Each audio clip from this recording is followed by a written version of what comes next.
This is my TNA Bound for Glory 2009 pay-per-view predictions. The pay-per-view is live tomorrow night exclusively on pay-per-view. Gotta say, for a TNA pay-per-view, and not only even a TNA pay-per-view, but a wrestling pay-per-view of this year, this card for this pay-per-view, at least on paper, it looks like this possibly might be one of the best pay-per-views from TNA in a long time, and possibly if some of the matches deliver to the expectations that I think they should, this possibly could be one of the best pay-per-views of the year as far as mainstream wrestling goes. That would be in TNA.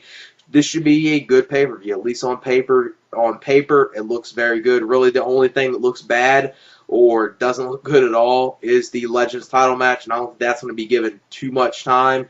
And I know some people, no matter which way the main event goes, I think AJ Styles and Sting, it's going to be a great match. I think these two should put on a very good match. Now, is it going to hurt it if Sting walks out as champion yet again at Bound for Glory? Yeah, it would hurt it a little bit, but I think the card is so good that even though that would hurt it a little bit for me, it wouldn't hurt it as bad as some other years because actually the whole card for this pay-per-view looks pretty damn good. And the one thing I'm glad that TNA is doing for this pay-per-view is doing a live pre-show. This is one thing that TNA needs to do more frequently. They need to do this for every single pay-per-view because doing a live pre-show is one of those things that kind of at least distinguishes yourself from WWE. It makes you seem a little different because WWE doesn't do any of the live pre-shows or Sunday Night Heats or anything like that anymore. And TNA needs to do this more frequently and not just do it at, Lockdown, Slammiversary, and Bound for Glory. I think this is something they need to do on every single pay-per-view. It gives them a little more time for the pay-per-views. They can, do a match. Say if they got, 8 matches normally they would do on a pay-per-view, they could throw one of those matches on the pre-show so you can give the other matches more time on the pay-per-view portion, and you can kind of, hype the crowd up on the pay-per-view. And it's kind of one of those things I think going into a pay-per-view, doing a live pre-show, I think it comes off pretty good. And I actually think TNA needs to do this more often, and like I said, they need to do this probably every single pay-per-view. But I understand sometimes, when you do a live pre-show, that's 30 more minutes of live television. Might cost a little more money sometimes to do 30 more minutes of live television instead of, just throwing in, telling the pay-per-view companies just to air this, 30-minute, hype-up special for the pay-per-view. So I kind of understand sometimes why they do it for, cost-effective reasons. It does make sense, but it would be good to see it on every single TNA pay-per-view. And the pre-show match for the pay-per-view looks pretty good. I'm looking forward to it. It's going to be the Motor City Machine Guns of Chris Sabin and Alex Shelley versus Consequences Creed and Jay Lethal Consequences. And this should be a good match. Now, obviously, since this is on the pre-show, they're not going to give it an extremely long amount of time, but I think it will be given a good amount of time, maybe like 8 to 10 minutes, kind of like an Impact tag match you would expect from these two teams, but it'd be very fast-paced, good back-and-forth action you probably see in this match. And both teams have very good chemistry with each other, so I think this should be a good match, and it's definitely going to be one of those matches that on the pre-show will hype up the crowd for the regular portion of the pay-per-view. Now, not sure what the first match of the live pay-per-view portion is going to be. TNA on their website, they've got it listed as the Beautiful People versus Taylor Wilde and Sarita for the TNA Knockouts Tag Team Championships, but they might possibly open the pay-per-view up with the Ultimate X match, because they kind of do that sometimes at Bound for Glory, open the pay-per-view up with the Ultimate X match, or when they do the Ultimate X match, sometimes they open it up at the beginning of the pay-per-view. But the one thing you got to think of, the pre-show match is kind of like an X Division match, so do you want to necessarily put 2 X Division matches back-to-back, even though that's a pre-show match and this is a pay-per-view match, but still it would seem like you're putting 2 of the same type of matches back-to-back. You'd be like putting 2 women's matches back-to-back. Even if the 2 women's matches are great, you don't want to put them back-to-back, so it'd be interesting to see what they put as the opener. So I'm just going with what TNA has on their website. Taylor Wilde and Sarita defending the TNA Knockouts Tag Team Championships against the Beautiful People of Madison Rain and Velvet Sky. And this should be a good match. I thought this was a decent tag match at last month's TNA pay-per-view. Just the one thing with that match, they kind of ended a little too quick. They probably should have been given a little more time.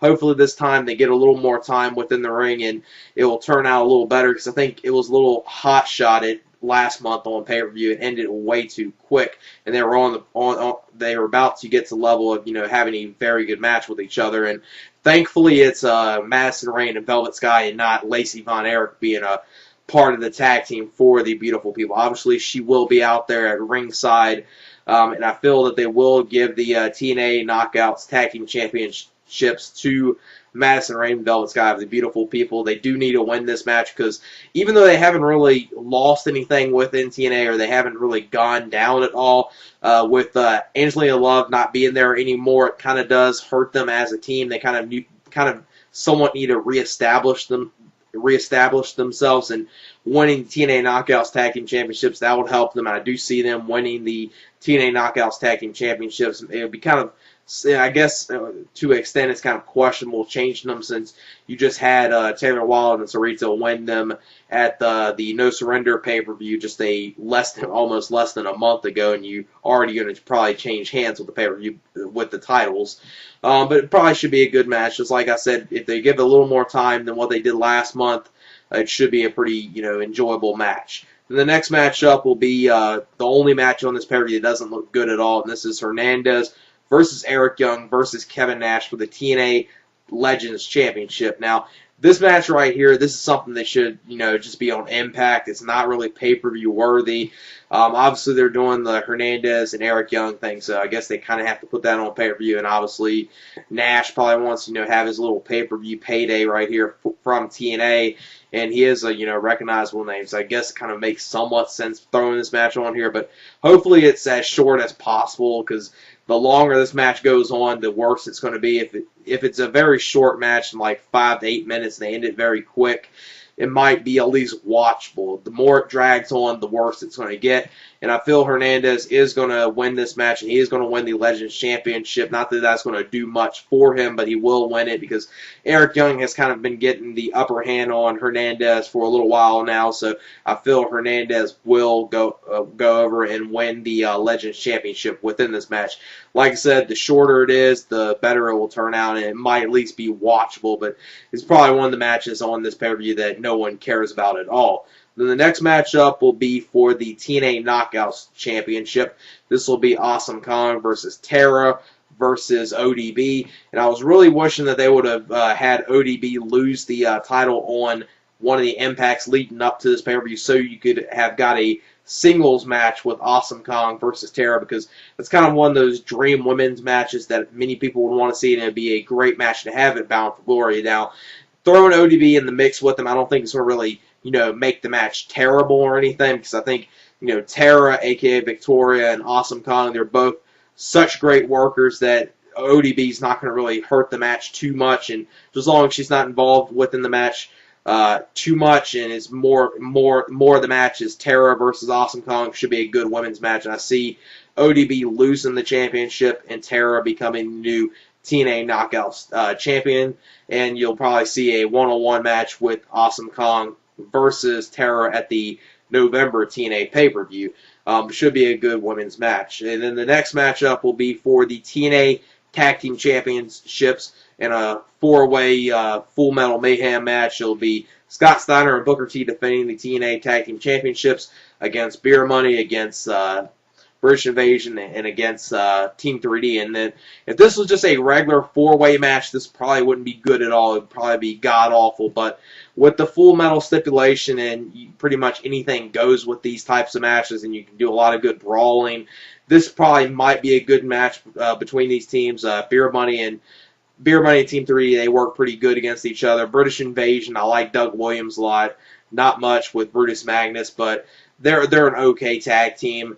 And Scott Steiner and Booker T, they're probably not going to do much in here. Obviously, many people know that this is probably the most likely, Scott Steiner and Booker T are going to lose this match. No matter who wins this match, the titles are going to change hands, because Booker T is, after his contract is up, is rumored to be going back to WWE. Scott Steiner isn't going to be re-signing with TNA, so don't know what he'll do. He'll probably just retire or something, or do something like what some older wrestlers do now, autograph signing, conventions and stuff like that. He'll probably still do something within wrestling, but nowhere, you know, on a actual active wrestling level. And like I said, with the stipulation, it should be pretty good. I see Beer Money winning the TNA Tag Team Championships. Then the next matchup will be, if the main event doesn't steal the show, this will be the one match that at least has potential to steal the show. And this is Suicide versus the Pope D'Angelo De Niro versus Daniels versus Homicide versus Amazing Red, and the Ultimate X match for the X Division Championship. Like I said, this has potential to be the show stealer. If the main event isn't match of the night, this will be match of the night most likely. All five are very good workers. Amazing Red's always entertaining to watch. Daniels and Homicide, they're great. And the Pope D'Angelo De Niro and Suicide, they have very good chemistry with each other from what they've done against each other so far in TNA. And all five of them are pretty much good workers, even though I don't like the Suicide gimmick. It is the one thing. Kaz can never really get over by himself, but the gimmick got him over. So I guess, you know, keep it going as long as you can, even though it's kind of questionable how much longer can they actually go with this character. But I guess they'll try to drag it out as long as they can, and it isn't as bad as what it once was. I really used to hate the character. Now I can at least tolerate the character to somewhat of some degree. But this should be a good match. I see, even though Amazing Red just recently won the X Division Championship, I see him losing in this match. I see Daniels becoming the new X Division champion, and it should be a good match. Probably one of the top matches of the night on this pay-per-view. The next match will be the Dream match. This is one match that many wrestling fans have been wanting for a long time. This is Mick Foley versus Abyss in a Monsters Ball Extreme Hardcore match with special guest referee Dr. Stevie. And this is something I've been wanting to see ever since Mick Foley came into TNA. Even before Mick Foley came into TNA, this is a match that many people wanted to see. This is like a hardcore dream match. These two should put on a very good, you know, brutal, hardcore brawl, and it should be very good. You know, you got the stipulation Monsters Ball. Now, you got the one thing involving that Abyss can't use thumbtacks, but thumbtacks will get used in this match some way or another. Dr. Stevie will get either taken out in this match or he'll be knocked down, and Abyss will use them then, or Mick Foley will use them, and Abyss will go through them. So, and it's really only Abyss can't use thumbtacks, I think. So I think Mick Foley can still use them. And with that, obviously, Abyss is going to go through them. This is probably going to be a very brutal match. I see Abyss winning this match and defeating Mick Foley.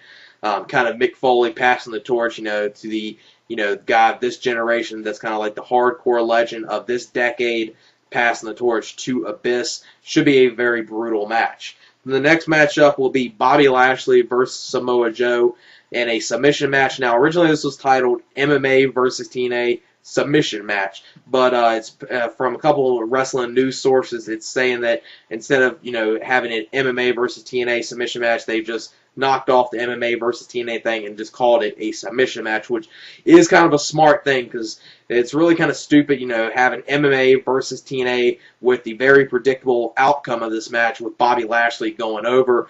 And if on this pay-per-view it's still billed MMA versus TNA, it's going to make your wrestling company look very bad. Bobby Lashley going over Samoa Joe. Even though Bobby Lashley is a contractual wrestler within TNA, he's still representing MMA, and Samoa Joe is representing the wrestling side. And it'll kind of look bad if, you know, MMA goes over on TNA. I don't know if Vince Russo noticed how stupid that looks, but other wrestling companies, WWE, you know, they always do this at their big shows. They have celebrities come in and defeat wrestlers, so I guess it's kind of arguable that it'd be okay if it happens. And Bobby Lashley, I don't mind him at all, but I think this is one of those matches that possibly, you know, might hurt Joe. It might hurt him even a little more because obviously Bobby Lashley's going over in this match unless they end the match in some bullshit outcome, which I don't see them doing at their biggest show at this pay-per-view, but I see Bobby Lashley going over. Probably should be an enjoyable match, though. Samoa Joe's a good mat wrestler, and Bobby Lashley has a background in collegiate wrestling, so with that, it should be a good match, I would say, with the submission stipulation.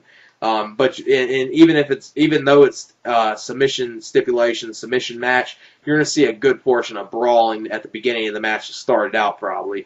Then the next matchup will be Kurt Angle versus Matt Morgan. This is built as Wrestling's Best versus Wrestling's Future. And even though this match, obviously, it will put over Matt Morgan and really put him over to a huge level within TNA if he does go over Kurt Angle. I just don't see it happening. I don't think he's ready for the next step and going to the main event and going for the world title quite yet. I see this match, Kurt Angle will win this match. He will defeat Matt Morgan, but it'll be one of those types of matches where the veteran or the more the wrestler has been wrestling the longer than the other one will kind of put over the younger star, and even though the younger star loses, he'll be put over as a star, and it should be a very good match. I'm not much of a fan of Matt Morgan, but Kurt Angle at TNA's biggest show, and he's such a great performer within the ring. I think Kurt Angle could pull out a good match with Matt Morgan, and possibly one of those matches that maybe showcases Matt Morgan, that maybe Matt Morgan has it. I haven't been sold on him quite yet, but maybe Kurt Angle can put him over to such a high level that he seems credible to maybe go to the next level. I just don't see it. I just think it's a little too early right now for Matt Morgan. Maybe a year or two down, maybe a year down the line, but not quite yet. But should be a good match. And I see Kurt Angle maybe challenging the world champion at next month's pay-per-view for TNA. Then the main event is going to be Sting versus AJ Styles for the TNA World Heavyweight Championship. And obviously going into this, you got Sting having the streak at Bound for Glory. He's been 3-0 at Bound for Glory. He hasn't lost at Bound for Glory yet. And if he wins here, it'd be the fourth time him going in Bound for Glory and walking out as champion.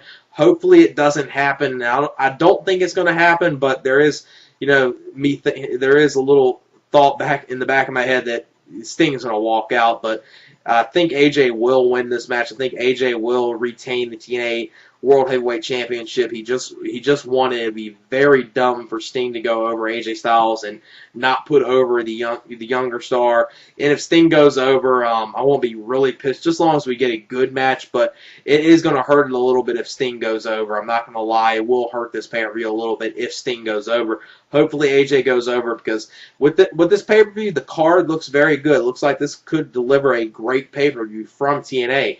And just as long as they have AJ Styles go over in the main event, defeat Sting, that will even add to the pay-per-view even more if AJ goes over, because it'd be really the first time at your Bound for Glory event that you have a homegrown talent go over, the ex-WCW, ex-WWE type star, and you actually have a homegrown talent finally go over. And hopefully it finally happens for this pay-per-view, because I feel this pay-per-view right here, whoever wins the main event, if AJ wins the main event, TNA, I think, has a future. I think they actually have a future. If Sting wins, their future is going to be a little questionable. I don't think they'll, go out of business in a year or something like that. But I think they'd be much safer as an organization if AJ goes over. And obviously, a lot of fans would really want AJ to go over Sting on here, even though Sting has a lot of fans. AJ does need to win this match, and if AJ wins this, it will really put him over as a top star within TNA, because he'll be the first one to defeat Sting at Bound for Glory. That would even add to him even more, and this match could really make AJ, a big star for the organization. Even though he's kind of like somewhat of the face of the organization, this match could really help him. I think it's going to be a great match between these two. They had a good match at TNA's Turning Point 2008. They had a good match there. It's kind of like a little teaser type match where they kind of held it back a little bit, but I think they're going to go full force in this match. I think you're going to get something great here, and hopefully it's a good pay-per-view from TNA, because on paper, I'm expecting a lot from this pay-per-view. I'm actually going as far as I'm actually going to purchase this pay-per-view from TNA. This is actually going to be the first TNA pay-per-view I'm actually going to purchase since Slammiversary 2008, which was in June of 2008, so it's almost been a year and a half since I've ordered a TNA pay-per-view, and this one looks like a very good pay-per-view from TNA on pay-per-view. Hopefully it delivers. We'll have to wait and see tomorrow, but yeah, that's it for my TNA Bound for Glory 2009 pay-per-view predictions. This is my TNA Bound for Glory 2009 pay-per-view predictions. The pay-per-view is live tomorrow night exclusively on pay-per-view. Gotta say, for a TNA pay-per-view, not only even a TNA pay-per-view, but a wrestling pay-per-view of this year, this card for this pay-per-view, at least on paper, it looks like this possibly might be one of the best pay-per-views from TNA in a long time, and possibly if some of the matches deliver to the expectations that I think they should, this possibly could be one of the best pay-per-views of the year as far as mainstream wrestling goes. That would be in TNA. This should be a good pay-per-view, at least on paper. On paper, it looks very good. Really, the only thing that looks bad or doesn't look good at all is the Legends title match, and I don't think that's going to be given too much time. And I know some people, no matter which way the main event goes, I think AJ Styles and Sting, it's going to be a great match. I think these two should put on a very good match. Now, is it going to hurt it if Sting walks out as champion yet again at Bound for Glory? Yeah, it will hurt it a little bit, but I think the card is so good that even though that would hurt it a little bit for me, it wouldn't hurt it as bad as some other years because actually the whole card for this pay-per-view looks pretty damn good. And the one thing I'm glad that TNA is doing for this pay-per-view is doing a live pre-show. This is one thing that TNA needs to do more frequently. They need to do this for every single pay-per-view because doing a live pre-show is one of those things that kind of at least distinguishes yourself from WWE. It makes you seem a little different. You portion and you can kind of, hype the crowd up on the pay-per-view, and it's kind of one of those things I think going into a pay-per-view, doing a live pre-show, I think it comes off pretty good, and I actually think TNA needs to do this more often, and like I said, they need to do this probably every single pay-per-view. But I understand sometimes, when you do a live pre-show, that's 30 more minutes of live television.